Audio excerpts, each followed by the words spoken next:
അർദ്ധരാത്രിയിൽ യാത്ര പറഞ്ഞിറങ്ങിയ അന്ധനായ തൻ്റെ സുഹൃത്തിന് ഒരു മെഴുകുതിരി കത്തിച്ചു നൽകിക്കൊണ്ട് ഒരാൾ ഇങ്ങനെ പറഞ്ഞു, സുഹൃത്തെ, ഈ മെഴുകുതിരി നിനക്ക് വേണ്ടിയുള്ളതല്ല, മറിച്ച് ഇരുട്ടിൽ നീ സഞ്ചരിക്കുമ്പോൾ ആരെങ്കിലും നിനക്ക് എതിർപ്പെട്ടാൽ നിങ്ങൾ രണ്ടുപേരും പരസ്പരം കൂട്ടിമുട്ടി അപകടമുണ്ടാകാതിരിക്കാൻ വേണ്ടിയാണ്.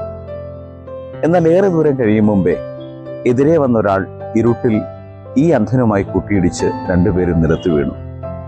എൻ്റെ കയ്യിലെ മെഴുകുതിരിയുടെ വെളിച്ചം കണ്ടിട്ടും നിനക്ക് വഴിമാറി കടന്നുപോയിക്കൂടെ എന്ന് കോപത്തോടെ ഈ അന്ധൻ ചോദിച്ചു. അപ്പോൾ ആ മനുഷ്യൻ ഇങ്ങനെ മറുപടി പറഞ്ഞു, സുഹൃത്തെ, നിന്റെ കയ്യിൽ മെഴുകുതിരി ഉണ്ടായിരുന്നു, ശരി തന്നെ, പക്ഷെ അതിലെ വെളിച്ചം കെട്ടുപോയത് നീ അറിഞ്ഞില്ലേ? മനുഷ്യന്റെ നന്മയുടെ പ്രകാശം മങ്ങിത്തുടങ്ങുന്നതും കെട്ടുപോകുന്നതും പലപ്പോഴും അവൻ അറിയാറില്ല.